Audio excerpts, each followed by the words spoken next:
बाईचं आयुष्यच लय बेकार असते असं फक्त म्हणतात. पण खरं आहे का नाही, स्ट्रगल पुरुषाला करायला लागते. ते बिचारा जेव्हा जन्माला येते की नाही तेव्हाच काय ते सगळीकडे आनंद साजरा केला जातो. पोरग झालं आयुष्यभर त्यालाच मारायला लागते. एखादं पोरग रडायला लागलं की नाही, रडायला काय झालंय, पुरी आहेस झालं, म्हणजे त्यानं ते सगळं आयुष्यभर मनातच ठेवायचं. एखादं पोरग कॉलेजला चाललंय, जाताना समजा चुकून चक्कर आली, काय झालं, ते धडकून पडलं, जाणार येणारे येऊन पडला असेल, उड्यान टप्प वगैरे चालला असेल, पडले असतील, त्याचे एखादी पोरगे पडले जाऊन सगळे 100 जण तिला मदत करतात. एखाद्या पुरुषाला एखाद्या बाईसोबत बोलायचं म्हणतं 100 वेळा विचार करायला लागते, तिला काय वाटेल, पटेल का नाही, ती काय समजल, आणि नाही समजलं, तिचा गैरसमज झाला तर 100 जण ह्याला मारायला तयारच असतात, केस ठोकायला तयारच असतात.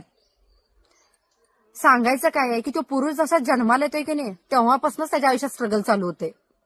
जन्मल्यापासून त्याला आईची जबाबदारी, ते जसं कळतंय तसं आईची जबाबदारी उचलायची, बहिणीचं कायम साथ द्यायचं,